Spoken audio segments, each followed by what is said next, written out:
નમસ્કાર. Life health and wellness centre project life દ્વારા આયોજિત શું કરીએ તો સદા સાજા રહીએ આ પ્રવચન શ્રેણી અંતર્ગત આજના એફબી ટોક શોમાં આપ સર્વ મિત્રોનું સ્વાગત છે. કહેવાય છે ને કે health is the true wealth. આ વાત આપણે બધા સાંભળીએ છીએ, સમજીએ છીએ, પણ ખાસ જીવનમાં તેને અમલમાં મૂકવાનું ભૂલી જઈએ છીએ. આપણા શરીરનું નિયંત્રણ દિમાગ કરે છે અને શરીરને આધાર રીઢ આપે છે. જો દિમાગ સ્વસ્થ અને રીઢ મજબૂત હશે તો જીવનની ઘણી મુશ્કેલીઓ સરળ બની શકે છે. તેથી આજના સમયમાં સ્વસ્થ જીવનશૈલી અપનાવવી ખૂબ જરૂરી છે. મારી આ વાતથી આપને સમજ આવી જ ગઈ હશે અને થોડો એવો હિન્ટ પણ મળી ગયો હશે કે આજનો વિષય શું છે. જી, આજનો વિષય છે healthy brain and strong spine in today's busy lifestyle, અને ખરેખર જરૂરી પણ છે. આ વિશે માહિતી આપશે ડોક્ટર કાર્તિક મોઢા, જેઓ MCH અને DNB ન્યુરો સર્જરી કરે છે અને જેઓ શિવાલિક હોસ્પિટલમાં ન્યુરોસ્પાઇન સેન્ટર રાજકોટમાં કાર્યરત છે. છેલ્લા 22 વર્ષથી, એટલે કે 22 વર્ષનો બહોળો અનુભવ ધરાવે છે અને 13 વર્ષથી સિવિલ હોસ્પિટલમાં તેઓ સર્વિસ આપી રહ્યા છે. તો ચાલો મળીએ અને વધુ વાત કરીએ, વિગતે જાણીએ કે સ્પાઇન અને બ્રેઇન એને હેલ્ધી રાખવા શું કરવું જોઈએ અને આજની લાઈફસ્ટાઈલમાં એ ખાસ શું કામ જરૂરી છે. નમસ્તે સર. નમસ્તે. સર, પહેલા તો એ જણાવો કે આજની લાઈફસ્ટાઈલ તો આપણને ખબર છે કે બહુ જ હેક્ટિક શેડ્યુલ છે, બિઝી છે અને પોસ્ચર્સ એવા છે. એના પર પછી આવીએ, પણ ન્યુરોસ્પાઇન સર્જન એટલે શું? એટલે કે અમે આમંત્રિત કર્યા છે, તો એની પાછળનું રીઝન શું છે? એટલે આ ન્યુરોસ્પાઇન સર્જન એટલે શું? ન્યુરોસ્પાઇન સર્જન એટલે કે જે ડોક્ટર અથવા તો સર્જન જે મગજના બ્રેઇનના જટિલ ઓપરેશનો કરતા હોય છે, હા, તેમજ હા. એ સ્પાઇન અને કરોડરજ્જુ અથવા મણકાની બારીકાઈથી ઓપરેશનથી સારવાર કરતા હોય છે, તેઓને ન્યુરોસ્પાઇન સર્જન કહેવામાં આવે છે. અચ્છા. હવે સર, આ કેવા સંજોગોમાં છે દર્દીઓ ન્યુરોસ્પાઇન સર્જનનો અભિપ્રાય લેવા આવે છે અથવા એમને લેવો જોઈએ કે આ સર્જરીની જરૂર છે? યસ, જે દર્દીઓને મગજની કોઈ પણ તકલીફ, જેવું કે બ્રેઇન ટ્યુમર છે, બ્રેઇન હેમરેજ છે, તેમજ ઘણી વખત મગજમાં પાણી ભરાઈ જવાની તકલીફ છે, આ બધી પરિસ્થિતિઓમાં બ્રેઇન સર્જરીની જરૂર પડતી હોય છે. તો અચ્છા. લોકો ન્યુરોસ્પાઇન સર્જન પાસે આવી શકે છે. અને એવી જ રીતે સ્પાઇનમાં જે અત્યારે બહુ સામાન્ય રીતે જોવામાં આવે છે, એમાં ડિસ્ક પ્રોલેપ્સનો પ્રોબ્લેમ ખૂબ કોમન છે. હમ. સ્પાઇનની ઈજા પણ અત્યારની ફાસ્ટ લાઈફસ્ટાઈલમાં એક્સિડન્ટ એટલે કે આકસ્મિક ઈજાઓ ખૂબ વધતી જાય છે, જેને લઈને સ્પાઇનની ઈજાઓ અને સ્પાઇનની તકલીફો પણ ખૂબ વધે છે. આવા સંજોગોમાં ન્યુરોસ્પાઇન સર્જનનો અભિપ્રાય ખૂબ મદદરૂપ થાય છે અને લોકોને હેલ્પફુલ થતા હોય છે. હા. હવે આપણે સ્પાઇન સાથે બ્રેઇનની પણ વાત કરીએ છીએ, તો મગજના છે એ સામાન્ય રોગો છે, એના વિશે થોડું જણાવો. એ ક્યાં ક્યાં થઈ શકે? એટલે પહેલા એને તંદુરસ્ત રાખવાની પછી વાત કરીએ, પણ જો થાય છે તો એ કયા રોગો થાય છે જેના લીધે આપણને એક સાવચેતી મળી શકે કે પછી કયો પ્રકારનું ધ્યાન રાખવું જોઈએ? એટલે એના સામાન્ય રોગો વિશે થોડી માહિતી આપો. અત્યારે બહુ વધારે માત્રામાં જોવા મળે છે તે બ્રેઇન સ્ટ્રોકનો પ્રોબ્લેમ છે, કે જે ઓહ.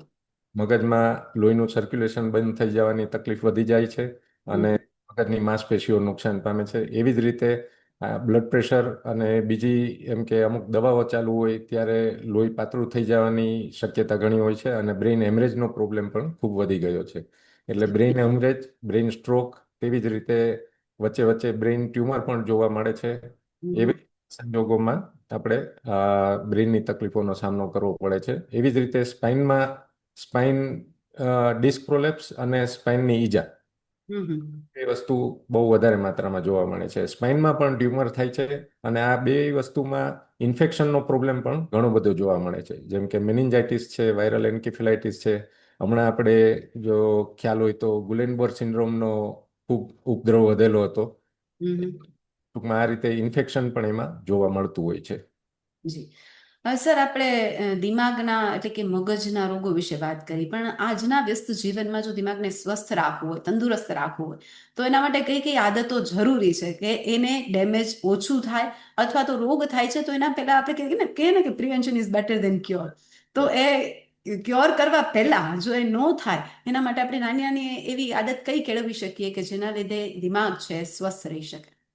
જી, દિમાગને તંદુરસ્ત રાખવા માટે સારી આદતો કેળવવી ખૂબ જ જરૂરી છે. આદતો બે પ્રકારનું છે. દિમાગને તંદુરસ્ત રાખવામાં મદદરૂપ પણ થતી હોય છે, અને તેવી જ રીતે સામે બીજી એના નેગેટિવ પોઈન્ટ પણ છે કે અમુક આદતો જો તમે આદતોને આધીન થઈ જાઓ તો એ જ વસ્તુ તમારા દિમાગને ખૂબ જ નુકસાન કરતી હોય છે. એટલે સારી આદતો કેળવવાથી આપણે દિમાગને તંદુરસ્ત રાખી શકીએ છીએ. એમાં સૌથી પહેલી વસ્તુ છે કે નિયમિત વ્યાયામ ખૂબ જરૂરી છે. હમ. વ્યાયામ તમારા મગજમાં લોહીનું પરિભ્રમણ સુધરે છે અને મગજની કાર્યક્ષમતા સુધરે છે.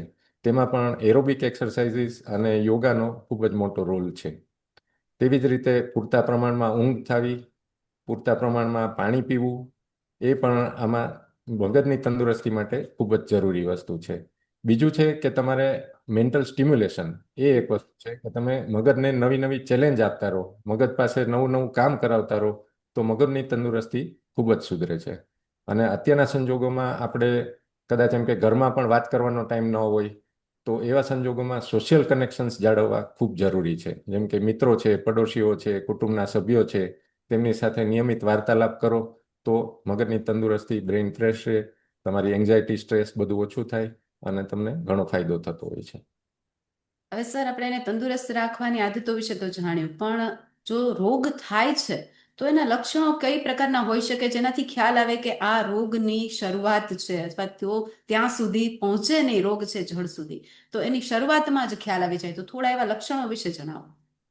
મગજના રોગોમાં આમ કોમનલી આપણને જોવા મળે તો હેડેકથી પ્રશ્ન ચાલુ થતો હોય છે. હમ. ક્યાંક ઝીણું ઝીણું માથાનો દુખાવો ઘણા લાંબા સમયથી હોય, પછી અચાનક વધી જાય અને તેની સાથે બીજા લક્ષણો ડેવલપ થવા માંડે. હમ. ક્યારેક અમુક સંજોગોમાં એવું થાય કે અતિશય માથાનો દુખાવો અચાનક જ વધી જાય અને તમને તરત હોસ્પિટલમાં લઈ જવા પડે, એવી પરિસ્થિતિ પણ આવતી હોય છે. હમ. હેડેક છે એ બહુ આમાં કોમનલી જોવામાં આવતું લક્ષણ છે. તેની સાથે ચક્કર આવવા, ઇમ્બેલેન્સ રહેવું, તે હમ. પણ આપણે ખૂબ એને ગંભીરતાથી લેવું જોઈએ. દ્રષ્ટિમાં કોઈ પણ પ્રકારનો ફેરફાર થાય કે અચાનક દેખાતું ઓછું થઈ જાય, અથવા તો અ, એક આંખમાં જોવામાં તકલીફ થવા માંડે, તો એને આપણે ગંભીરતાથી લેવું જોઈએ. સાંભળવાની આપણી શ્રવણ શક્તિ છે તેમાં પણ તમને જો થોડો ઘણો ફેરફાર લાગે તો તરત એને ચેક કરાવવું જરૂરી છે. આ ઉપરાંત તમને હાથમાં, પગમાં ક્યારેય પણ જણજણાટી થાય, નબળાઈ લાગવા માંડે, થોડી ઘણી એમ કે હાથની ક્ષમતા, પગની ક્ષમતા ટૂંકમાં લકવા જેવી અસર દેખાવા માંડે, તો તાત્કાલિક આપણે એનું ડૉક્ટર પાસે જઈ અને નિદાન કરાવવું જોઈએ. તેવી જ રીતે એક બીજું એનું લક્ષણ છે આંચકી, ફીટ, વાઈ, જે આપણે એપિલેપ્સી કહીએ છીએ. હમ. તો પણ આપણે તરત જ એનો તાત્કાલિક બધી તપાસ કરાવી અને નિદાન કરાવવું પડતું હોય છે. હમ. હા. એટલે જનરલી સેન્સીસ છે એ ક્યાંક તકલીફ કરે, અથવા તો માથાનો દુખાવો છે એને સામાન્ય ન લેવો, અને એના માટે પણ અવેર થવું જરૂરી છે. એને ગંભીરતાથી ટૂંકમાં લેવું જોઈએ. આમ રોજ આપણે આપણી જીવનશૈલી પ્રમાણે રોજ માથાનો દુખાવો થાય જ છે બધાને, પણ તો બી એમાં સહેજ પણ તમને કાંઈ એવું જુદું લાગે, અથવા તો એમ કે ના આ કન્ટિન્યુઅસ થવા લાગ્યું છે કે એવું કાંઈ, તો એને આપણે એક વખત નિદાન કરાવવું ખૂબ જ જરૂરી છે. જી. હવે સર આપણે નિદાનની વાત કરી, તો નિદાન માટે ક્યાં ક્યાં ટેસ્ટ છે એ અનિવાર્ય છે? કારણ કે રોગ થઈ ગયાના લક્ષણો આપણને ખ્યાલ આવે, પણ નિદાન વગર તો એ નકામું છે. તો એના પર્ટિક્યુલર કંઈક ટેસ્ટ આવતા હશે, તો એના વિશે થોડી વાત કરો. હા, બ્રેઇનની તકલીફ અથવા તો બ્રેઇનના કોઈ પણ આપણે રોગ માટે એમઆરઆઈ અને સીટી સ્કેન અત્યારે ટોપમોસ્ટ ઇન્વેસ્ટિગેશન્સ છે, અને હા. એના સંજોગોમાં બહુ ઇઝીલી અવેલેબલ પણ છે. એટલે હમ. એ આપણે સહેલાઈથી કરી શકીએ અને મગજની અંદરની પરિસ્થિતિ વિશે આપણને એનાથી ખ્યાલ આવે છે. એ અચ્છા. ઉપરાંત અમુક પ્રકારના લોહીના રિપોર્ટ પણ આપણને મદદરૂપ થતા હોય છે. અને હમ. મગજની અંદર અને આજુબાજુમાં પાણીનું સર્ક્યુલેશન હોય છે, જેને સીએસએફ કહેવામાં આવે છે, સેરિબ્રોસ્પાઇનલ ફ્લુઇડ. એટલે અમુક કેસમાં અમુક વખતે આપણે જરૂર પડે તો કમરમાંથી એ સીએસએફ આપણે લઈને પણ તપાસ માટે મોકલાવતા હોઈએ છીએ. હમ. હમ. હવે સર આપણે નિદાન થઈ ગયું, લક્ષણો મળી ગયા, નિદાન થઈ ગયું, એના ટેસ્ટ આપણે કરાવ્યા, પણ ક્યારેક ઓપરેશનની જરૂર પડે છે. તો આ શું બ્રેઇન ઓપરેશન છે, દિમાગનું ઓપરેશન, આપણે ખૂબ જટિલ એવું કહી શકાય કે ગંભીર હોઈ શકે ખરા, કે પછી અમુક પ્રકારના ઓપરેશન સફળતાપૂર્વક પસાર થઈ શકે છે? એટલે એમાં કેટલો રેશિયો હોઈ શકે, કેટલું ડર છે એ જરૂરી છે, અથવા ઓપરેશન છે એ જરૂરી છે, ગંભીર છે? ના, બ્રેઇનના ઓપરેશન્સ ખૂબ જ જટિલ અને ખૂબ જ ગંભીર પ્રકારના હોય છે. અચ્છા. તેનું એક મુખ્ય કારણ એ છે કે બ્રેઇન માટે એક અમારે મેડિકલ લેંગ્વેજમાં એક ડિક્ટમ છે કે બ્રેઇન નેવર ફરગીવ્સ. હમ. કોઈ પણ પ્રકારની કોઈ પણ નાની મોટી પણ નુકસાની થાય તો એ દર્દીને કાયમ માટે લાઈફમાં પ્રોબ્લેમ કરતી હોય છે. એટલે બ્રેઇનના ઓપરેશન ખૂબ જ બારીકાઈથી, ખૂબ જ ધીરજથી કરવા પડતા હોય છે. અમુક અમુક ઓપરેશનો 7 7 8 8 કલાક સુધી ચાલતા હોય છે. અને એમાં ખૂબ જ ધ્યાનપૂર્વક આપણે કરવું પડતું હોય છે. પણ અત્યારની જે આધુનિક બધી એડવાન્સ ટેકનોલોજી ને એ બધું છે એને લઈને આ ઓપરેશન હવે ઇવન રાજકોટમાં પણ ખૂબ જ સરળતાથી અને ખૂબ જ સહેલાઈથી દરેક પ્રકારની સર્જરીઓ થાય છે. અને દર્દીને જોખમ જેવું કે એવું કંઈ નથી હોતું. ખાલી એક જ છે કે ટાઈમ ઓફ પ્રેઝન્ટેશન, કે હમ તમે ક્યારે ડૉક્ટર પાસે જાઓ છો, તમારું નિદાન કેટલું વહેલું થાય છે અને કેટલી ઝડપથી તમારી સારવાર થાય છે, એના ઉપર તમારું આગળનું આયુષ્ય અને ભવિષ્ય બંને ખૂબ જ આધાર રહેતો હોય છે. એવું છે. જી જો તમે એ ગોલ્ડન અવરનો ટાઈમ હોય કે સારી પરિસ્થિતિમાં ડૉક્ટર પાસે પહોંચી જાઓ અને ટાઈમસર ઓપરેશન થઈ જાય છે, તો ઓલમોસ્ટ નોર્મલ જેવી લાઈફ માણસ મગજના ઓપરેશન પછી જીવી શકતા હોય છે. જી. હવે આપે એમ જણાવ્યું કે ઓપરેશન છે એ ગંભીર હોઈ શકે, જટિલ હોઈ શકે, તો કયા પ્રકારના એવા મગજના રોગ હોય જેમાં ઓપરેશનની ખાસ જરૂરિયાત છે કે એના વગર એ અનિવાર્ય છે, કે જેના વગર ચાલી શકે એમ જ નથી? હા, બ્રેઇન હેમરેજ અને બ્રેઇન ટ્યુમર એ બે વસ્તુ એવી છે કે લગભગ એમાં ઓપરેશનની જરૂર પડતી હોય છે. હમ પાર્ટ એવો છે કે હેમરેજની સાઇઝ અને મગજના કયા ભાગમાં હેમરેજ થયેલું છે એના ઉપરથી એની સારવાર નક્કી થતી હોય છે. પણ મોટાભાગે આ બે વસ્તુમાં ઓપરેશનની જરૂર પડતી હોય છે. તેવી જ એક બીજી તકલીફ છે કે મગજમાં પાણીનો ભરાવો થવો, જેને હમ હાઇડ્રોકેફેલસ કહેવામાં આવે છે, તેમાં પણ ઓપરેશનની જરૂર પડતી હોય છે. અને હમ અત્યારે જે વધારે જોવામાં આવે છે એ બ્રેઇન સ્ટ્રોક છે, કે હમ નળી બ્લોક થઈ જાય તો એ હમ હવે ન્યુરો ઇન્ટરવેન્શન કરીને પ્રોસિજર છે, જેમાં આપણે હૃદયમાં સ્ટેન્ટ મૂકતા હોઈએ છીએ એ રીતની એક પ્રોસેસ છે. અને એ કરવાથી નળીમાં આવેલો બ્લોક આપણે દૂર કરી શકીએ છીએ અને દર્દીની તબિયત સુધરે છે. હમ. હવે ઘણી વખત છે ને એવો પ્રશ્ન થાય કે હા, અનિવાર્ય છે જ, નિવારી શકાય એમ નથી અને ગંભીર બીમારી છે તો ઓપરેશન જરૂરી છે, પણ આ બ્રેઇન સર્જરી થયા પછી જો દર્દી છે એ નોર્મલ લાઈફ જીવી શકે કે એની લાઈફમાં કંઈક પણ કંઈક ચેન્જીસ આવે એવું બની શકે? ના, એ બ્રેઇન ઓપરેશન કર્યા પછી પણ તમે નોર્મલ લાઈફ જીવી શકો છો. એમાં એવું ચિંતા કરવા જેવું કે એવું નથી.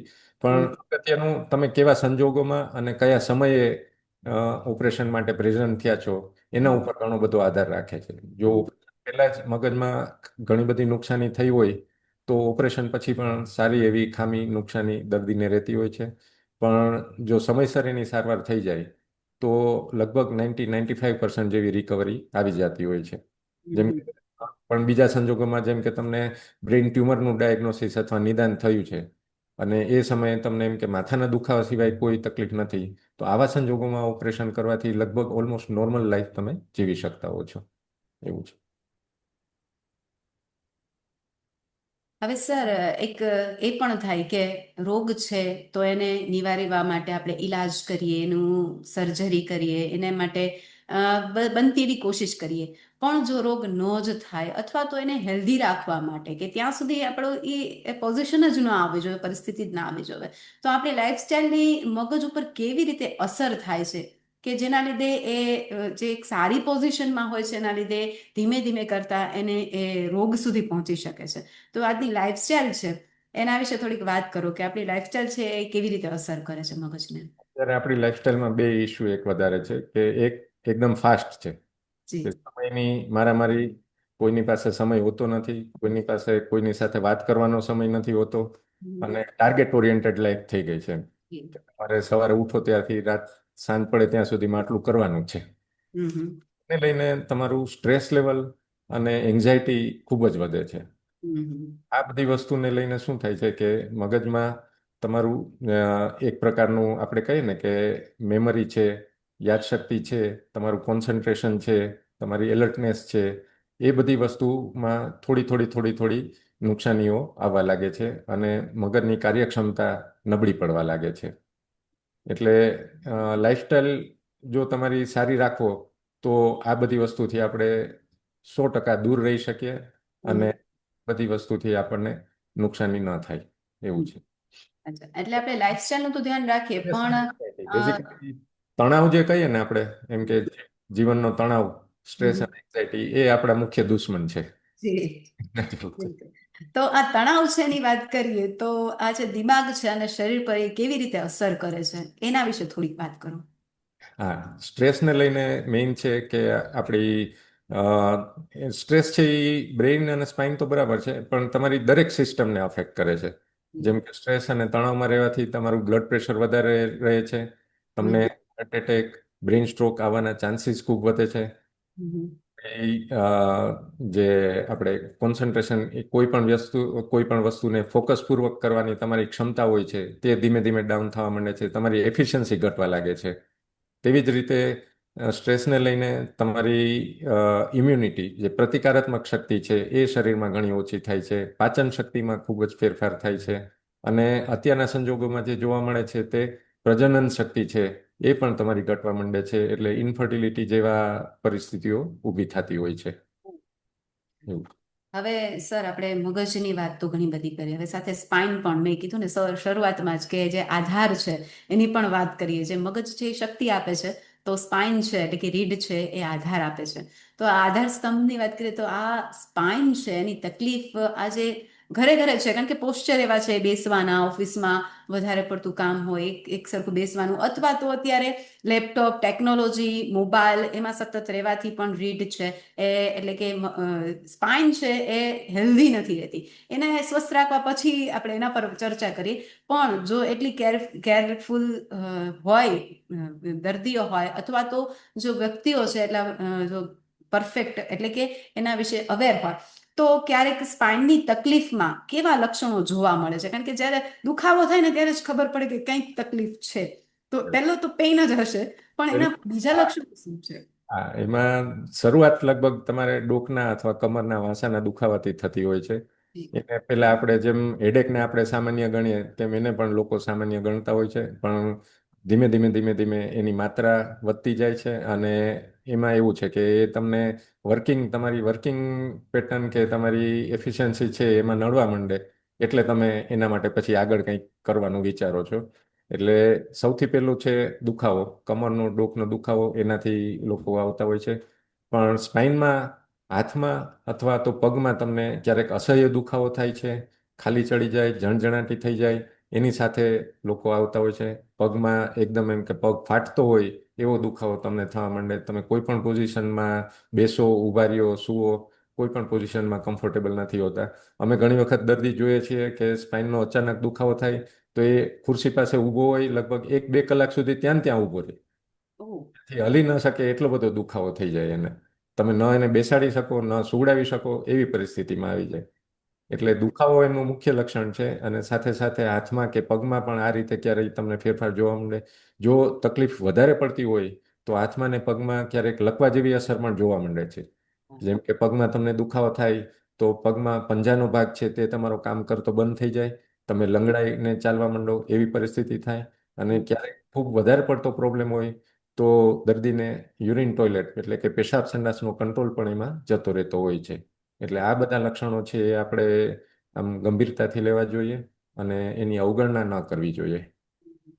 હવે સર આપણે સ્પાઇનના જેમ કે મગજના રોગોની વાત કરીએ, એવી રીતે સ્પાઇનના પણ કોઈ રોગો હોઈ શકે કે માત્ર લક્ષણોથી જ ખ્યાલ આવે? હા, ના, સ્પાઇનમાં અત્યારે જે સામાન્ય આપણી લાઈફસ્ટાઈલ પ્રમાણે જોવામાં આવે છે એમ કે બે મણકાની વચ્ચે એક કુશન જેવી વસ્તુ હોય છે, જેને ડિસ્ક અથવા તો ગાદી આપણે ગુજરાતી ભાષામાં કહેતા હોઈએ છીએ. એ ગાદી ખસી જવાની, જે અમારી ભાષામાં ડિસ્ક પ્રોલેપ્સ કહેવાય છે, એ અચ્છા. મુખ્ય તકલીફ છે. અને એને લઈને મોટાભાગના દુખાવા, હાથની પગની તકલીફ એ બધું થતું હોય છે. એ હમ. ઉપરાંત અત્યારે આપણે ટ્રાવેલિંગ વગર ચાલતું નથી, વાહન ચલાવ્યા વગર ચાલતું નથી, અને અ, ટ્રાફિક નિયમોનું પાલન કરવું જ જોઈએ, પણ એ સામાન્ય સંજોગોમાં ઉતાવળને લઈને આપણે કરી શકતા નથી હોતા. એટલે આવા સંજોગોમાં અકસ્માતની સંભાવના ખૂબ જ વધી જાય છે, અને ફાસ્ટ, જેમ કે હાઈ સ્પીડ એક્સિડન્ટ્સ કહીએ છીએ તેની સંભાવના વધારે હોય છે. એટલે એમાં સ્પાઇનમાં ઈજા થવાની શક્યતા ખૂબ જ વધારે હોય છે. એટલે હમ. હાડકામાં ફ્રેક્ચર થવું અને એને લઈને હાથમાં કે પગમાં લકવા જેવી અસર થઈ જાવી, એ પણ ખૂબ વધારે પડતું જોવા મળે છે. ભાગ્યે સ્પાઇનમાં પણ જેમ મગજમાં આપણે ઇન્ફેક્શનની અસર થાય છે તેમ સ્પાઇનમાં પણ ઇન્ફેક્શનની અસર થાય છે. ટ્યુબરક્યુલોસિસ, જે આપણે સામાન્ય રીતે ફેફસાનો રોગ ગણીએ છીએ, તે પણ ખૂબ જ સામાન્ય, એટલે ખૂબ જ કોમનલી મણકામાં પણ જોવા મળે છે. અને એવી જ રીતે સ્પાઇનના ટ્યુમર પણ જોવા મળે છે. તેવી જ રીતે જેમ કે કેન્સરના દર્દીઓ હોય તો ઘણા બધા દર્દીઓ એવા છે કે જેને મુખ્ય કેન્સર છે તે સ્પાઇનમાં ફેલાણું હોય અને એને લઈને સ્પાઇનની તકલીફો ઊભી થતી હોય છે. સર ઘણી વખત રીઢ પર અસર થતી હોય ત્યારે ખોટી ખોટી સુવાની પોઝિશન હોય અથવા તો આપે જેમ કીધું એમ કે લાંબા સમયથી ઘણી વખત ડ્રાઇવિંગ કરવું પડતું હોય અથવા બેસી રહેવાની આદત હોય કે ઓફિસ વર્ક એવું હોય કે 4-5 કલાક બેસી રહેવાનું છે, તો એના લીધે સ્પાઇન પર શું ખાસ અસર પડે કે એની ડેમેજ થવાની શક્યતા કેટલી? હા, એમાં મુખ્ય વસ્તુ એવી છે કે એકને એક પોઝિશનમાં તમે બેસી રહો અથવા તો હલનચલન વગર રહ્યો એટલે તમારા સ્પાઇનના મસલ્સ છે તે હમ, સ્ટીફ અકળાવા માંડે, જકડાઈ જવા માંડે અને હમ, સ્પાઇનનું એલાઇનમેન્ટ છે કે જે એકબીજાની ઉપર વ્યવસ્થિત રીતે એક લાઇનમાં મણકા ગોઠવાયેલા હોય એ તમે એમ કે આપણે સૂતા હોઈએ ત્યારે ઘણી વખત સાઈડમાં પડખું ફરીને સૂતા હોઈએ અથવા તો પગ પેટમાં ગોઠણ છે તે છાતી સુધી લઈને તૂટી વળીને આપણે સૂવાની જે બીટ કહીએ છીએ અથવા તો ઘણાને પેટ ઉપર સૂવાની ટેવ હોય, ઘણા હમ, સૂવે ત્યારે બે ઓશિકા રાખીને સૂતા હોય તો જ ઊંઘ આવે. એટલે હમ, આ બધી પદ્ધતિઓ છે એને લઈને લાંબા ગાળે સ્પાઇન ઉપર ઘણી અસર થતી હોય છે. સ્પાઇનમાં ડિજનરેશન કહેવાય કે જે એમ કે આપણે વાળ કાળામાંથી સફેદ થાય એવી રીતે એક જાતનો એજિંગ પ્રોસેસ છે હમ, એ હમ, ઝડપથી થવા લાગે અને એમાં પછી આ ડિસ્ક પ્રોબ્લેમ ને એવું બધું વધવા માંડે છે. હમ. સારી પોઝિશનમાં સૂવું, જી. સ્વસ્થ રીતે સૂવું એટલે ટૂંકમાં તમે સીધા સુપાઇન પોઝિશન કહેવાય કે જે તમે ચત્તા સૂવો અને થોડીક મોડરેટ હાર્ડ સરફેસ હોવી જોઈએ એમ કે આપણે એક સોફ્ટ કે કુશનવાળી સરફેસમાં સૂઈએ તો એમાં ઘણી વખત તકલીફ વધવાની શક્યતા હોય છે. તમે ગાદલું તો આપણે વાપરવું જ જોઈએ પણ હમ. થોડુંક હાર્ડ હોય તો એ તમારી સ્પાઇન માટે સારી વસ્તુ છે. જી.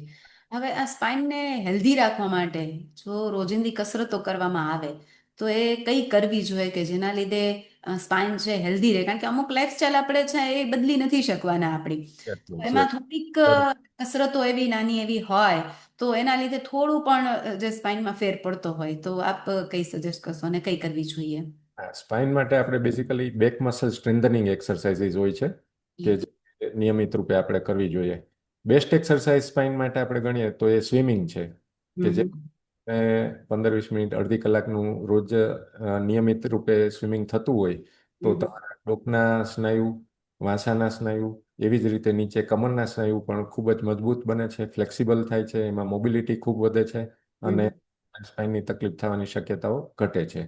હમ, પણ ઘણી વખત દરેક જગ્યાએ અવેલેબલ નથી હોતું, આવડતું ન હોય, એવા બધા નાના મોટા પ્રશ્નો હોય છે. જી, એટલે જી. ઘરગથ્થુ ઉપાયમાં યોગાસન જે આપણી પુરાણોએ કહેલી જે પદ્ધતિ છે તે આપણા માટે સારામાં સારી વસ્તુ છે. તેમાં સ્પાઇન માટેના યોગાસનો છે, તેમાં ભુજંગાસન છે, સેતુબંધાસન છે, પછી આપણે ધનુરાસન છે, એવી જ રીતે કેટ એન્ડ કાઉ પોઝ કે છે જે માર્જરી આસન કહેવાય છે. એ બધા સ્પાઇન માટે ખૂબ જ ફાયદાકારક આસન છે. તમે લગભગ 15 થી 20 મિનિટ પણ રોજ સવારે આ વસ્તુ કરો, સૂર્ય નમસ્કાર છે, તો એ તમારા માટે ખૂબ ફાયદાકારક છે. જી. તો હવે આ સ્પાઇન છે એની હેલ્ધી તો આપણે એને રાખીએ છીએ પણ છતાં એની સમસ્યા થાય છે. આપ જેમ કહો છો કે ઘસારો લાગે છે થોડાક સમયે, તો આ સમસ્યા જો સ્પાઇનની થતી હોય તો એ દર્દીએ કઈ તપાસ કરાવવી જોઈએ, ક્યાં ટેસ્ટ જરૂરી છે એના માટે? સ્પાઇન માટે આપણે એમઆરઆઈ અને એક્સરે ખૂબ જ જરૂરી છે. હમ, એમઆરઆઈ છે એમ કહીએ કે એની ફાઇનલ ટેસ્ટ કહેવાય કે કોઈ પણ પ્રકારનો આપણને સ્પાઇનમાં તકલીફ હોય તો એમઆરઆઈમાં પકડાઈ જતું હોય છે. એટલે એમઆરઆઈ આપણે બહુ લિબરલી કરાવી લેવું જોઈએ. એમાં રાહ ન જોવી જોઈએ મારી દ્રષ્ટિએ. હમ. અને ઘણી વખત એવું હોય કે સામાન્ય જ સ્પાઇનમાં કંઈક તકલીફ થઈ હોય, રીઢમાં કંઈક સોજો આવ્યો હોય કે દુખાવો હોય, પણ આ સ્પાઇન સર્જરી છે એ કયા સંજોગોમાં જરૂરી બને, ક્યારે કરવી છે, અનિવાર્ય છે, અને આ પ્રકારની સર્જરી સેફ થઈ શકે? હા, yes yes yes. Spine surgery અત્યારે ખૂબ જ સેફ છે, એમાં બહુ ચિંતા કરવા જેવું કે એવું નથી. સ્પાઇન માટે આપણે એક એનું અ, ટૂંકમાં એનું બંધારણ આપણે સમજવાની જરૂર છે કે જે કરોડરજ્જુ અથવા તો મણકા છે એ હમ, મણકા છે એ એક પાઇપ જેવું છે જે એક પ્રોટેક્ટિવ લેયર છે અને એની વચ્ચે આપણો સ્પાઇનલ કોડ અથવા તો કરોડરજ્જુ છે જે મુખ્ય ધોરી નસ કહીએ એ એમાંથી પસાર થતી હોય છે. અને હમ. દરેક લેવલે ડોકથી લઈ અને પૂંછ એટલે કે પૂંછડીના ભાગ સુધી એમાંથી દરેક લેવલે જ્ઞાનતંતુઓ બંને તરફ બ્રાન્ચીસની જેમ ડાળીઓની જેમ બહાર આવતા હોય છે જેના જુદા જુદા ફંક્શન હોય છે. હમ. એટલે જે કરોડરજ્જુ ઉપર કોઈ પણ તકલીફ, કોઈ પણ દબાણ આવે, જેમ કે માની લો કે બે મણકા વચ્ચેની ગાદી પાછળ ખસી ગઈ છે અને કરોડરજ્જુ ઉપર દબાણ કરે છે, તો એમાં તમારે ઓપરેશનની જરૂર પડતી હોય છે. અને એ કેટલું દબાણ છે એ આપણે એમઆરઆઈ ઉપરથી નક્કી કરતા હોઈએ છીએ અને એના ઉપરથી દર્દીને એ પ્રમાણે સલાહ આપતા હોઈએ છીએ. એવી રીતે કરોડરજ્જુની અંદરનું અને કરોડરજ્જુની બહારનું ટ્યુમર થતું હોય છે, હમ. ગાંઠ જે આપણે કહીએ છીએ. હમ. એમાં પણ આપણે ઓપરેશનની જરૂર પડે છે અને એમાં પણ આપણે જો સમયસર ઓપરેશન કરાવીએ તો ખૂબ સારા પરિણામો આવતા હોય છે. અને ત્રીજું જે અત્યારે જોવા મળે છે તે આકસ્મિક ઈજાઓ, કે હમ. હાઈટ ઉપરથી પડી જવાને લઈને, કે વાહન અકસ્માતમાં ખૂબ જ જોરથી આપણો વાંસો, કમરનો ભાગ છે એ નીચે અથડાય, એને હમ. લઈને મણકો ફ્રેક્ચર થાય છે, મણકા તૂટી જાય છે અને હમ. પાછળની બાજુ કરોડરજ્જુની નસ છે એ દબાઈ જાય અને એનાથી નીચેના લેવલમાં તમને લકવા જેવી અસર જોવા મળે. તો એમાં પણ આપણે ઓપરેશન કરીને એને સરખું કરવાની જરૂર પડતી હોય છે. જી. હવે સર, એક બીજો પ્રશ્ન એમ થાય કે આ બધું જ છે, ટેકનોલોજી છે, આપણે એને સારી રીતે ઉપયોગ કરી અને સર્જરી પણ થઈ શકે, સારું પણ થઈ શકે, પણ એવી આશા રાખીએ કે હેલ્ધી રહે, એ તંદુરસ્ત રહે. તો એના માટે ક્યારેક એમ, અત્યારે તો ટેકનોલોજીનો જમાનો છે એટલે ટેકનોલોજીનો અતિરેક કે સ્ક્રીન ટાઈમ ઘટાડવા અથવા તો લાંબા સમય સુધી મોબાઈલ કે લેપટોપ વાપરવાથી આ દિમાગ અને રીઢ એટલે કે બ્રેઇન અને સ્પાઇન પર શું અસર પડી શકે, અને એની કાર્યક્ષમતામાં છે એ શું અસર પડે, અને એ કેટલા હેલ્ધી રહી શકે, એના વિશે થોડીક માહિતી આપો, એના વિશે વિસ્તૃત જણાવો કે જેના લીધે આ સ્ક્રીન ટાઈમ છે ઘટી શકે અને ટેકનોલોજીનો યોગ્ય ઉપયોગ થાય, અતિરેક ના થાય. Yes, yes, yes. સ્પાઇનમાં અને બ્રેઇનમાં આપણે લાંબો સમય મોબાઈલ અથવા લેપટોપનો ઉપયોગ કરીએ એટલે એક કન્ડિશન ઊભી થાય છે કે જેને આપણે ટેક્સ્ટ નેક કહીએ છીએ, કે તમે હમ. બુક છે એ બુક કે ચોપડી આકારની, ટેક્સ્ટ આકારની એવી રીતની પરિસ્થિતિ ઊભી થાય છે, જેમાં એમ કે આપણે મોબાઈલ ઉપર જોતા હોઈએ અથવા તો લેપટોપમાં જોઈતા હોય તો મોટાભાગે આપણે ડોકને આમ નીચે નાખીને બેઠા હોઈએ છીએ. જેમ કે તમે બાલ્કનીમાંથી કોઈ કચરો નીચે ફેંકો, એવી રીતે તમે ડોકને તમારા શરીરના લેવલથી આગળ નમાવીને બેસો છો અને પછી તમારા કામમાં તમે એટલા બધા ઓતપ્રોત થઈ જાઓ કે કલાક થઈ જાય, 2 કલાક થઈ જાય, 3 કલાક થઈ જાય, તમારી ડોક સપોર્ટ વગર આમને આમ રહેતી હોય છે. એને લઈને ટેક્સ્ટ નેક જેવી પરિસ્થિતિ ઊભી થાય છે અને ડોકનો અસહ્ય દુખાવો, લાંબા ગાળાનો દુખાવો એમાં થતો હોય છે. એવી જ રીતે બ્રેઇનમાં પણ આ વસ્તુને લઈને એક ખૂબ ગંભીર પરિસ્થિતિ ઊભી થાય છે, જેને આપણે ડિજિટલ ડિમેન્શિયા કહીએ છીએ. હમ. બ્રેઇનની કાર્યક્ષમતા ધીમે ધીમે ધીમે ધીમે ઘટવા માંડે છે. એક હમ. સામાન્ય ઉદાહરણ આપું તો આ તમે કોઈ પણ વ્યક્તિને મેસેજ કરતા હો, હમ. ઇંગ્લિશમાં કે ગુજરાતીમાં લખતા હો, એટલે તમારે મોબાઈલમાં પેલું છે કે સ્પેલિંગ ચેક એની મેળે થઈ જતું હોય છે. તમે 2 શબ્દ ટાઈપ કરો એટલે એઆઈ તમને આખો સ્પેલિંગ આપી દે અને એના ઉપરથી તમે સિલેક્ટ કરી લ્યો. એટલે આ બધી પદ્ધતિથી તમને તમારું કામ સરળ થઈ જાય છે. હમ. તમારું મગજ છે એ એમ કે તમે ટોમેટોનો સ્પેલિંગ તમારે યાદ કરવો હોય તો તમે 6 મહિના આવી રીતે વાપરો, પછી ટોમેટોનો સ્પેલિંગ તમે જાતે ભૂલી જતા હો છો. ક્યારેક તમારે મોબાઈલ વગર જો એ સ્પેલિંગ લખવાનું આવે તો તમને ખૂબ જ તકલીફ પડે. હમ. એટલે ટેકનોલોજી આપણા માટે સારી, લાભદાયક, એના ફાયદા આપણે ઉઠાવવા જોઈએ, પણ મગજ માટે એવું છે કે મગજ માટે એનો અતિરેક આપણા માટે ખૂબ નુકસાનકારક છે. કારણ કે મગજનું એક જ છે કે મગજના કોષોને તમે જેટલું કામ કરાવતા રહ્યો, એની પાસેથી જેટલું કામ તમે લેતા રહ્યો, એટલા એ તંદુરસ્ત રહે, કામ કરતા રહીએ. તમે હમ. જેવું એની પાસેથી કામ લેવાનું ઘટાડો એટલે એને આરામ કરવાની ટેવ પડી જાય, એમાં ડિજનરેશન, એજિંગ ચાલુ થાય, તમારી યાદશક્તિ ઓછી થતી હોય એવું તમને લાગે, તમારું ફોકસ, કોન્સન્ટ્રેશન ઘટતું હોય એવું તમને લાગે, તમારી ક્રિએટિવિટી જતી રહે. આજે હમ. તમારે કોઈને કાર્ડ લખવું હોય અથવા તો તમારે બેસ્ટ વિશિસ માટેનો મેસેજ લખવો હોય તો તમે કોટ સીધે સીધો ઉપાડો, મગજથી વિચારીને નહીં લખો કે ઓલ ધ બેસ્ટ લખવું કે બેસ્ટ વિશિસ લખવું, શું લખવું. ઇવન તમારા પેરેન્ટ્સને કાંઈ તમારે કેવું હોય તો પણ તમે સીધું ડાયરેક્ટ સર્ચ કરો કે હા, આ જે 50th બર્થડે છે મારે શું લખવું જોઈએ. એટલે મગજ તમારી ઇન્ડિવિજ્યુઅલ વિચાર કરવાની ક્ષમતા ગુમાવતું જાય છે. મૌલિકતા ગુમાવી દીધી છે. ક્રિએટિવિટી, એનાલિસિસ એ બધું જતું રહે છે એમ. આજે હમ. 3 પરિસ્થિતિમાં તમારે ડિસાઇડ કરવાનું હોય કે મારે કેળું ખાવું કે સફરજન ખાવું કે બ્રેડ ખાવી, તો તમે એને એપને પૂછો કે મારે શું ખાવું જોઈએ, એટલે એપ નક્કી કરીને તમને કહે કે ના તમારે આવું ખાવું જોઈએ. તમે નક્કી નથી કરતા. એટલે આ બધી એની ખૂબ જ ધીમી ગતિ આવતી પણ ચોક્કસ પ્રકારે આવતી નુકસાનીઓ છે. અને મગજ આપણું ધીમે ધીમે ધીમે ધીમે કહીએ ને કે પેલું એક આમ અ, એને કઈ પરિસ્થિતિ કહેવાય કે આમ સુપ્ત અવસ્થામાં જતું રહે ને એવું થઈ ગયું છે. હવે સર બીજું એમ પ્રશ્ન થાય કે ટેકનોલોજી તો ઠીક છે કે ચલો એનો અતિરેક છે કે એ બધું ઠીક, પણ જનરલ રૂટીન લાઈફમાં આપણે લાઈફસ્ટાઈલની વાત કરી કે વ્યસ્ત લાઈફસ્ટાઈલ છે, બિઝી લાઈફસ્ટાઈલ છે, પોસ્ચર્સની વાત કરી, ટેકનોલોજીની વાત કરી. હવે એ વાત કરીએ કે ખરેખર મેઇન વાત કરીએ કે આહાર અને ઊંઘ કે હા, છે ને કે એ જરૂરી છે. તો યોગ્ય ઊંઘ છે કે આહાર છે અથવા તો પાણી છે, એની કેટલી જરૂરિયાત છે દિમાગ અને રીઢને, એટલે કે મગજ અને સ્પાઇન, બ્રેઇન અને સ્પાઇનને, તો એ કેટલું મહત્વનું છે? પાણી ખૂબ જ જરૂરી છે બ્રેઇન, સ્પાઇન અને ટોટલ આખા શરીર માટે. પૂરતા પ્રમાણમાં 24 કલાકમાં લગભગ એમ કે એવરેજ માણસનું આપણે વજન 60-65 કિલો ગણતા હોઈએ તો લગભગ 3-3.5 લીટર પાણી પીવું ખૂબ જરૂરી છે. હમ બ્રેઇન ઉપર એની ખાસ અસર એવી છે કે જો શરીરમાં પાણીનું ઇન્ટેક ઓછો હોય તો હમ બ્રેઇનમાં ડિહાઇડ્રેશનની ઇફેક્ટ જોવા મળે છે, જેને લઈને બ્રેઇન સંકોચાય છે. એટલે બ્રેઇનને કવર કરતું એક આવરણ હોય છે. એટલે બ્રેઇન અને એ આવરણની વચ્ચે જગ્યા વધુ ને વધુ વધવા માંડે છે અને તેની વચ્ચે રહેલી લોહીની નળીઓ હોય છે એના ઉપર ખૂબ જ ટેન્શન ઊભું થાય છે. એને લઈને માથાનો દુખાવો ખૂબ જ સિવિયરલી વધવા માંડે છે. એવી જ રીતે તમારું કોન્સન્ટ્રેશન ઘટે છે, તમારી શોર્ટ ટર્મ મેમરી છે હમ એમાં પણ પાણી ઓછું લ્યો એટલે તમને ફેરફાર દેખાવા માંડે છે, એ ઘટવા માંડે છે. હમ એવું છે. એટલે યાદશક્તિ, કોન્સન્ટ્રેશન, શોર્ટ ટર્મ મેમરી એ બધામાં તમને પાણી ઓછું પીવાથી ખૂબ જ તકલીફ દેખાવા માંડે છે. હેડેક એનો બહુ સામાન્યમાં સામાન્ય લક્ષણ છે. તમે પાણી ઓછું પીવો એટલે હેડેક થવાનું તમને ચાલુ થઈ જાય છે. એવી જ રીતે પાણીનો પ્રભાવ સ્પાઇન ઉપર પણ છે.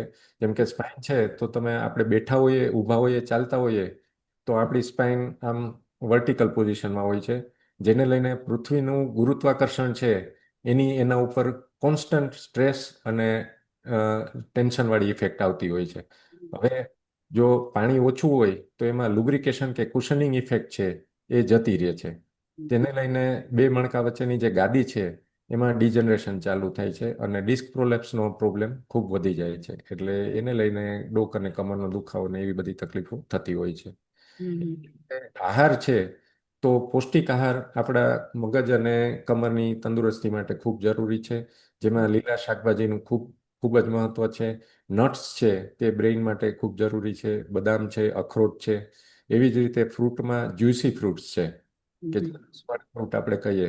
બેરીઝ, દરેક પ્રકારના બેરીઝ, તમે સ્ટ્રોબેરી, રાસબેરી, કોઈ પણ બેરીઝ લો તો એ મગજ માટે ખૂબ જ ફાયદાકારક છે. એવી જ રીતે જો ખોરાકમાં તમે ઓલિવ ઓઇલને ઇન્ક્લુડ કરી શકતા હો તો એનો પણ બ્રેઇન ઉપર ખૂબ સારો પ્રતિભાવ જોવા મળે છે. એવી હમ એટલે અને ખોરાક અને પાણી એ બે વસ્તુ ખૂબ જ જરૂરી છે. હવે ત્રીજી વસ્તુ આપણે લઈએ તો ઊંઘ. હમ એ આપણને બધાને આમ તો ખૂબ ગમતી હોય છે, પણ જ્યારે આપણે જોતી હોય ત્યારે આવતી નથી અને જ્યારે આપણે ઊંઘવું હોય ત્યારે આપણી પાસે સમય નથી હોતો. એ એક બહુ મોટી કરુણતા છે. આપણે પૂરતા પ્રમાણમાં ઊંઘ કરીએ એટલે લગભગ આપણે 7 થી 8 કલાક કે 7 થી 9 કલાકની ઊંઘ આપણા માટે જરૂરી હોય છે. અને સામાન્ય રીતે અત્યારનો વર્કિંગ ક્લાસ છે તો લગભગ 4-5 કલાક કે એવી રીતની ઊંઘ કરતો હોય છે, જે આપણા માટે ઓછી પડે છે. તમે સારી રીતે ઊંઘ કરો તો તમારા બ્રેઇનનું ડિટોક્સિફિકેશન થાય છે. હમ તેમાં મેમરી કન્સોલિડેશન થાય છે, એટલે કે એને લઈને યાદશક્તિ વધે છે. હમ એટલે તમે વધારે પડતું ફોકસ રહીને કામ કરી શકો છો અને સૌથી વધારે કે આપણે કહીએ કે દિવસ દરમિયાનની જે કંઈ પણ આપણી પ્રવૃત્તિઓ હોય કે આપણી સાથેના જે કંઈ પણ બનાવો બનેલા હોય એને લઈને આપણા મનમાં એક ઉચાટ હોય. હમ એ જે ઇમોશનલ ઇન્સ્ટેબિલિટી છે એ તમે જો પૂરતી ઊંઘ કરો તો ખૂબ જ ઘટે છે અને તમારી ઇમોશનલ સ્ટેબિલાઇઝેશન ઘણું બધું થાય છે, જે તમારી ઓવરઓલ આખી અ, જે તમારું કેરેક્ટર અથવા તો તમારી અ, જે પ્રકૃતિ કહીએ એના હમ ઉપર પણ સારી ઇફેક્ટ આવતી હોય છે. અને હમ એવી જ રીતે સ્પાઇનમાં તમે જ્યારે આરામ કરો છો ત્યારે ઊંઘવાની પોઝિશનમાં તમે પૃથ્વીનું ગુરુત્વાકર્ષણ છે એ નાબૂદ કરો છો.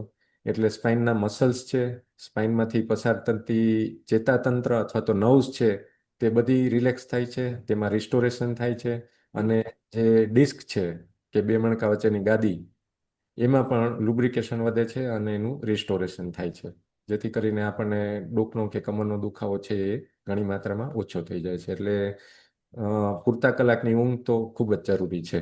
આપણું ટાર્ગેટ પૂરું થાય કે ન થાય, સૂઈ જવું એ આપણા માટે, ભવિષ્ય માટે અને આપણી શારીરિક સ્વાસ્થ્ય માટે ખૂબ જરૂરી છે. બિલકુલ કહેવાય છે ને, healthy spine and strong, healthy brain and strong spine are the foundation of a successful life. તો જ સક્સેસફુલ થઈ શકાય લાઈફમાં. અને જો બીમારી આવશે તો એને રોકવું થોડું અઘરું થઈ જાય. એના માટે ટાઈમ કાઢવો પડશે, બીમારી માટે, રોગ માટે. તો એના બદલે સ્વસ્થ જીવનને વધુ જરૂરી છે. હવે આપણે બ્રેઇન અને સ્પાઇનના રોગો વિશે વાત કરી, લક્ષણો વિશે વાત કરી, એની અસરો શું શું થઈ શકે આપણી લાઈફસ્ટાઈલમાં એના વિશે વાત કરી. પણ જો સર્જરીની વાત આવે તો એની આધુનિક ટેકનોલોજી આપણી પાસે અવેલેબલ છે ખરા? કે મેડિકલ સાયન્સમાં એટલું છે ખરા કે જેના લીધે આ સર્જરી છે આપણે સક્સેસફુલી એને કરી શકીએ?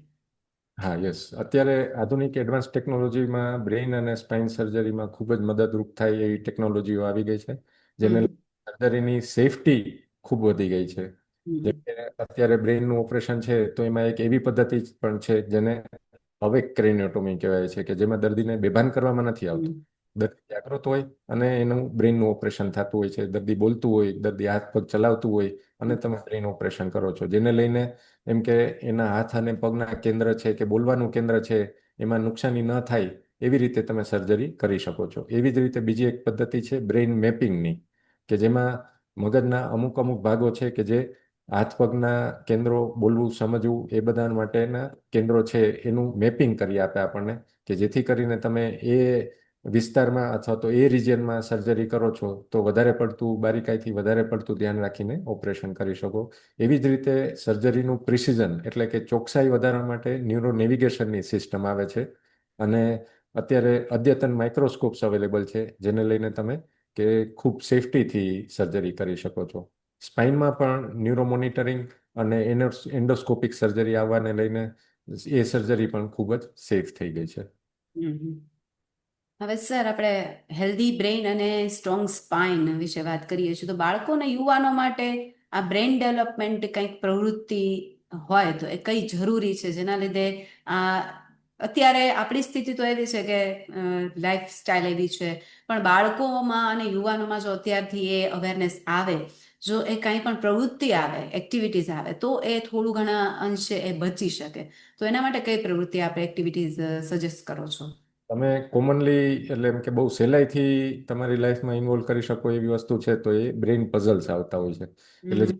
મેં જણાવ્યું એમ કોઈ પણ એવી એક્ટિવિટી કે જેમાં મેન્ટલ સ્ટિમ્યુલેશન, મેન્ટલ ચેલેન્જ આવતી હોય છે, હમ. એવી એક્ટિવિટી કરવાથી તમારું બ્રેઇનનું ડેવલપમેન્ટ અને બ્રેઇનની તંદુરસ્તી ખૂબ સારી રહે છે. એટલે હમ. બ્રેઇન પઝલ્સ છે, એવી જ રીતે નવી નવી ચેલેન્જીસ, કેમ કે તમારા જીવનમાં આવતી અથવા તો બાળકોને આપણે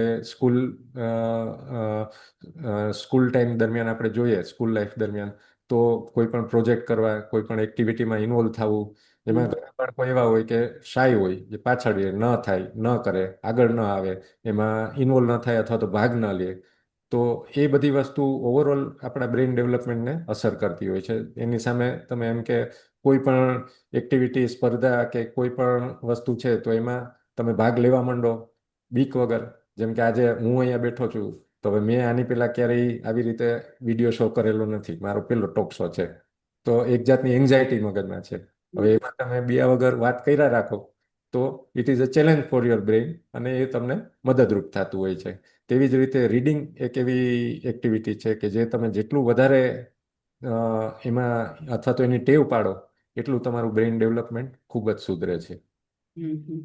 હવે સર, આપણે કામ અને વ્યસ્ત જીવન છે કે વ્યક્તિગત જીવન છે, વર્ક એન્ડ પર્સનલ લાઈફ, આ બેમાં જીવનનું સંતુલન આ લાવવા માટે હેલ્ધી બ્રેઇન અને સ્ટ્રોંગ સ્પાઇન છે, એના માટે આપણે શું કરી શકીએ અને શું એવું જરૂરી છે? હા, ના, વર્ક લાઈફ બેલેન્સ છે એ ખૂબ જ જરૂરી છે. તેની ખૂબ જ સારી પોઝિટિવ ઇફેક્ટ તમારા, તમારા કુટુંબ ઉપર અને તમારા આજુબાજુના સર્કલ ઉપર આવતી હોય છે. એટલે વર્ક લાઈફ બેલેન્સ જાળવવું ખૂબ જ જરૂરી છે. તમે વર્ક લાઈફ બેલેન્સ મેન્ટેન કરશો તો તમને અને તમારા ફેમિલી મેમ્બર્સમાં એની પોઝિટિવ એનર્જી તરત જ જોવા મળશે. તમારું અને તમારા લાઈફ પાર્ટનર સાથેની રિલેશનશિપ છે એમાં પણ તમને સુધારો તરત જોવા મળશે. અને સૌથી અગત્યનું છે કે જોબ સેટિસ્ફેક્શન વધે છે. તમે વર્ક લાઈફ બેલેન્સ રાખો એટલે તમને જે કામ તમે કરો છો એમાં તમને મજા આવવા માંડે.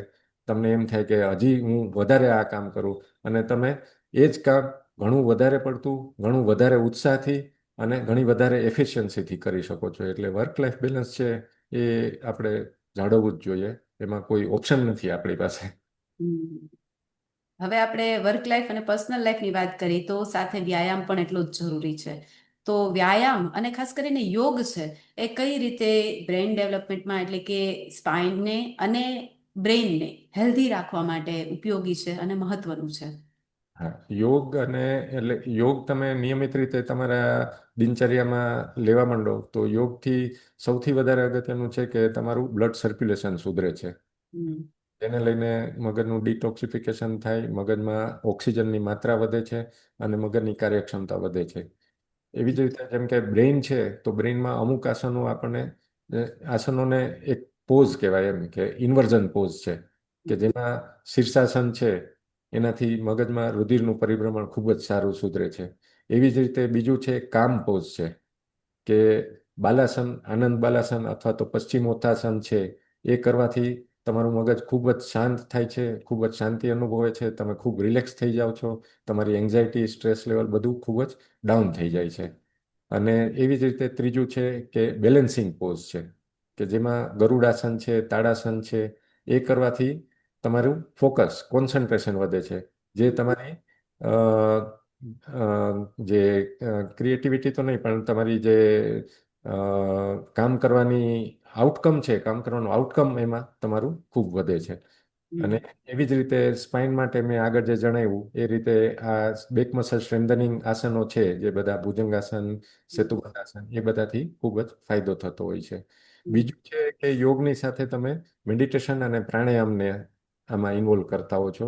એટલે ધ્યાન જેને આપણે કહીએ તો ધ્યાનની આપણા મગજ ઉપર ખૂબ જ સારી અસર જોવા મળે છે. ધ્યાનમાં આપણને બ્રેઇનનું સ્ટ્રક્ચર ઇમ્પ્રૂવ થાય છે કે બ્રેઇનમાં એક ન્યુરોપ્લાસ્ટિસિટી નામની પ્રક્રિયા છે કે જે મગજના કોષોનું રિસ્ટોરેશન, રિપેર એ બધું કરતું હોય છે. તો તમે ધ્યાન અને મેડિટેશન નિયમિત રીતે કરો તો એનાથી ન્યુરોપ્લાસ્ટિસિટીની પ્રક્રિયા ખૂબ જ ઝડપથી જોવા મળે છે. એવી જ રીતે બ્રેઇનમાં એક માંસપેશી છે જેને ગ્રે મેટર કહેવાય છે કે હમ. તમારી લર્નિંગ સ્કિલ, ઇમોશનલ સ્ટેબિલિટી અને મેમરી એના બધા માટે જવાબદાર હોય છે. તો તમે ધ્યાન અને મેડિટેશન રેગ્યુલર કરવા લાગો તો એ ગ્રે મેટરનું વોલ્યુમ તમારું મગજમાં વધવા માંડે છે. જી. તેમજ બ્રેઇનમાં એક નાનકડું કેન્દ્ર છે જેને એમિકડાલા કહેવાય છે, જે બ્રેઇન ફિયર સેન્ટર તરીકે જાણીતું છે. હમ. એક્ટિવિટીને લઈને તમે ફોબિયાનો અનુભવ કરતા હો છો. જ્યારે તમે ધ્યાન અને મેડિટેશનથી તમારું સ્ટ્રેસ અને એન્ઝાયટી ઘટાડો છો ત્યારે એ એમિકડાલાનું કદ છે એ ખૂબ નાનું થવા લાગે છે અને એની પોઝિટિવ ઇફેક્ટ તમારા માઇન્ડ ઉપર, બોડી ઉપર જોવા મળે છે. જી. એટલે a fit mind and fit body are the greatest wealth એવું કહી શકાય, બરોબર ને?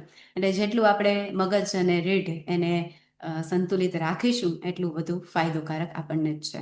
એટલે અંતમાં છેલ્લે એટલું કહી શકાય, એટલું સમજવું જરૂરી છે કે વ્યસ્ત જીવનમાં પણ આપણા સ્વાસ્થ્ય માટે આપણી જાગૃતતા અનિવાર્ય છે. અને સ્વસ્થ દિમાગ આપણને સાચા નિર્ણયો જેવી શક્તિ આપે છે અને મજબૂત રીઢ આપણને જીવનમાં આગળ વધવા માટે આધાર આપે છે. જો આપણે રોજ થોડો સમય પણ વ્યાયામ, યોગ્ય આહાર, સારા પોસ્ચર્સ અને માનસિક શાંતિ માટે ફાળવીશું, યોગ માટે ફાળવીશું, ઊંઘ અને પાણી માટે ફાળવીશું તો ડેફિનેટલી શ્યોર એવું છે કે આપણે લાંબા સમય સુધી સ્વસ્થ અને ખુશ રહી શકીશું, સુખી રહી શકીશું અને સર્જરી અને રોગોથી દૂર રહી શકશું. આપણા શરીરનું ધ્યાન રાખવું એ જ જીવનની સૌથી મોટી જવાબદારી છે અને એ આપણી પોતાની જ છે. તો આજે life health and wellness centre project life દ્વારા આયોજિત શું કરીએ તો સદા સાજા રહીએ આ પ્રવચન શ્રેણી અંતર્ગત આજના એફબી ટોક શોમાં આજનો વિષય હતો healthy brain and strong spine in today's busy lifestyle. આ વિશે માહિતી આપી ડોક્ટર કાર્તિક મોઢા સરે કે જેઓ MCH DNB ન્યુરો સર્જરી કરે છે અને એમાં માસ્ટર છે, એમાં એમની સ્પેશિયાલિટી છે. શિવાલિક હોસ્પિટલમાં 22 વર્ષથી તેઓ કાર્યરત છે અને બહોળો અનુભવ ધરાવે છે અને 13 વર્ષનો સિવિલ હોસ્પિટલમાં તેઓ 13 વર્ષથી સર્વિસ આપે છે. તો સર આપ અહીં આવ્યા અને આપે સરસ મજાની માહિતી આપી, કારણ કે હેલ્ધી બોડી અને હેલ્ધી બ્રેઇન અને હેલ્ધી સ્ટ્રોંગ સ્પાઇન છે એ જરૂરી છે હેલ્ધી બોડી માટે. તો ભાગ્યબેન, એક તમને હું જરા રોકું વચ્ચે કે જી જી. એક હજી એક વસ્તુ રહી ગઈ છે, એ લાફિંગ.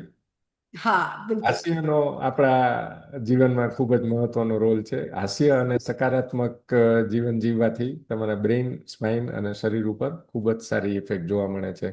તમે જી હસતા રહો, તેનાથી તમારી જે કાંઈ પણ એમ કે સ્ટ્રેસ અને એન્ઝાયટીને લીધે જે સિસ્ટમો તમારી ડીએક્ટિવેટ થાય છે, એ બધી સિસ્ટમો તમારી એક્ટિવેટ થવા લાગે છે. એટલે હસતા રહેવું અને સકારાત્મક એપ્રોચ રાખવો ખૂબ જ જરૂરી છે. હા, એટલે હસવું એ પણ એક પોઝિટિવિટીનો ભાગ જ છે કે તો જ હસવું આવશે. એટલે હા, અને રોજ માની લો કે તમે હસવાનું બીજું એક તો એવું છે કે હસવાથી તમારી કેલરી પણ બંધ થાય છે. બિલકુલ બિલકુલ, તમે એટલે હાસ્ય લગભગ પણ દસ જરૂરી છે. 10 થી 15 મિનિટ તમે હાસ્ય કરો તો લગભગ 40 કેલરીઝ તમે બંધ કરી શકો છો. તો એ પણ એક તમારા માટે પોઈન્ટ છે કે હું હસતો રહું. જી બિલકુલ, એટલે બ્રેઇન અને સ્પાઇનને હેલ્ધી રાખવા માટે હાસ્ય પણ એટલું જરૂરી છે. તો જી. થોડાક રોગોથી અને આ સમસ્યાથી પણ આપણે દૂર રહી શકીએ, અને બિઝી લાઈફસ્ટાઈલનું જે ખરેખર જેનાથી બગડે છે એ પણ આપણું સુધરી શકે. Laughter is the best medicine, એના જેવું છે. હા સર, ડેફિનેટલી. તો આજે સર આપ અહીં ઉપસ્થિત રહ્યા અને આવ્યા અને બ્રેઇન અને સ્પાઇન વિશે ખૂબ સરસ માહિતી આપી, રોગો વિશે જાણ્યું, સમસ્યાઓ વિશે જાણ્યું, અને એ ન આવે એના માટે શું કરવું, અને આવી જાય તો પછી એના ઇલાજ માટે શું કરવું, એના વિશે ખૂબ સરસ માહિતી આપી. એના બદલ આપનો ખૂબ ખૂબ આભાર. નમસ્કાર. FB ટોક શોમાં જોડાયા બદલ આપ સૌ મિત્રોનો પણ ખૂબ ખૂબ આભાર. નમસ્કાર.